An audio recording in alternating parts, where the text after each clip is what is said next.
Hola a todos, soy Mariela Bastías, subgerente de estrategia en Visa Inversiones, y en este nuevo episodio de Invertir con Visión profundizaremos sobre una alternativa de inversión ideal para diferentes perfiles de inversionistas. Para esto, hoy me encuentro junto a Rubén Catalán, subgerente de renta variable internacional de Visa Inversiones, quien junto a su equipo se encargan de la gestión de los fondos mutuos balanceados, los que son ideales para comenzar a invertir y mantener como base en las carteras de inversiones. Pero para dar un poco de contexto a nuestra audiencia, partir primero preguntándote, Rubén, ¿qué son los fondos balanceados y por qué podrían ser la base en una cartera de inversión para todos nuestros clientes? Claro, bueno, primero que todo, gracias Mariela por la invitación a conversar. Siempre es un gusto poder compartir con ustedes y con la audiencia. Mira, los fondos balanceados tienen hartas ventajas y son una familia especial de fondos dentro de la oferta que tenemos en Visa. Seguro que a quienes nos escuchan les ha pasado que miran la oferta de fondos y les parecen interesantes como para incorporar en su cartera, pero les queda la duda de cómo combinarlos, ya que es una oferta grande. Puede ser un poco intimidante al principio entenderlos. Primero, ¿cómo hago para definir qué fondo sí y qué fondo no tomo? ¿Cuánto es lo adecuado para invertir en uno o en otro?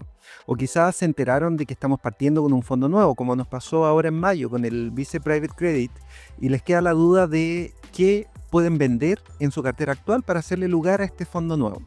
Entonces, la primera ventaja de los fondos balanceados es que se encargan de ir tomando estas decisiones por ti. En base a un análisis financiero bien complejo, se toma la decisión de cuánto es el monto correcto para invertir entre las distintas alternativas de inversión que tenemos en el Visa.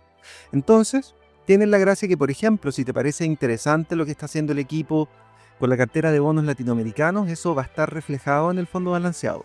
O el gran trabajo que se hace también con las acciones locales o latinoamericanas, también va a formar parte de la estrategia general que tomamos. Incluso instrumentos alternativos que tienen el problema de la liquidez reducida, pero que tienen mayor expectativa de retorno, también te beneficias con una exposición a esos activos. Tanto las decisiones que los portafolio managers van tomando en cada una de sus clases de activos, como la decisión nuestra de cómo ir combinándolos y graduándolos entre ellos, se van a ver reflejadas en el retorno que tiene el balanceado, ¿cierto? Un portafolio que tiene una alta diversificación y probablemente, tan importante como eso, un arco rector único en donde cada uno de los componentes se toman de cara a cumplir un objetivo. Qué importante esto último también que mencionas, ya que en el fondo no todos nuestros clientes cuentan con este mismo perfil de riesgo. Es decir, no todos están dispuestos a soportar quizás un mismo nivel de cambio en el valor de su cartera de inversiones, por lo que es muy importante ahí poder contar con diferentes niveles de riesgos en los fondos para cada tipo de cliente. En ese sentido, ¿tú nos podrías comentar quizás algunas diferencias al momento de invertir en un fondo agresivo como versus uno conservador? Sí, claro, de todas maneras. El arco estratégico que te comentaba, ¿cierto? Y que seguimos para cada uno de nuestros tres balanceados es el nivel de riesgo que es adecuado tomar en cada una de las estrategias. Por eso tenemos tres fondos, uno conservador, uno balanceado y uno agresivo. El nombre te dice qué tan audaces son en la toma de riesgo y por ende qué tan probable es que en búsqueda de estas oportunidades de retorno adicional el cliente se deba ver expuesto a caídas en el valor de su cartera, siempre de forma, digamos, ocasional o temporal. En un fondo conservador, tú vas a tener activos que por lo general son más tranquilos, que es difícil que le generen una caída importante en el patrimonio al cliente. Digamos, por ejemplo, una caída de un 5%. Y las muy raras veces en que eso se da, la recuperación posterior es bastante rápida, cosa de semanas o muy pocos meses. Al otro extremo, el fondo agresivo probablemente va a lograr agregarte en promedio un 2 o algo más de por ciento de retorno al año. Pero para eso, ese cliente tiene que estar dispuesto a soportar correcciones en los minutos en los que el mercado se pone nervioso. Y estas correcciones pueden alcanzar hasta un 20 o 30%. Y para recuperarse, ese cliente puede tener que esperar incluso hasta un par de años. Entonces, claro, cuando uno lo mira desde cierta perspectiva, estas correcciones parecen ser un precio alto que pagar por solo tener un 2% más de retorno al año. Pero, por si no conocen, digamos, el concepto, gracias a la magia del interés compuesto, estas diferencias son bien importantes en el mediano plazo. Por ejemplo, una cartera que renta un 5% al año, en 5 años va a acumular un retorno de 28% gracias al interés compuesto. Pero si en vez de ese 5 era un 7% al año, el 28 se convierte en 40, ya que es bastante más. Y si ya no son 5 años y son 10 años, el 63% que se obtiene con un portafolio de 5%, ¿cierto?, del conservador, se va a convertir en un 97%, casi en un 100%. Entonces ahí se ve bastante más razonable este balance entre riesgo y retorno, ¿cierto? Estos dos puntos adicionales. Irse a un portafolio más agresivo en el largo plazo te va a generar un aumento muy importante en el patrimonio, pero lo importante es que tienes que haber tenido el estómago para aguantar estas caídas ocasionales del 20 o del 30% y, más que importante que eso, también el tiempo para esperar las recuperaciones. Es por esto que por lo general no se recomiendan fondos agresivos para clientes que vayan a tener que utilizar los saldos que están ahorrando dentro de los próximos 2 a 3 años.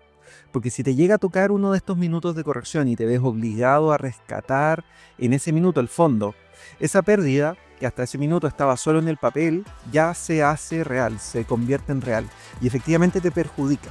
A diferencia del cliente que mantuvo la calma, o que tenía el tiempo para esperar, ¿cierto?, y dejó que ese riesgo adicional que estaba tomando rindiera los frutos por los cuales él tomó esa inversión originalmente.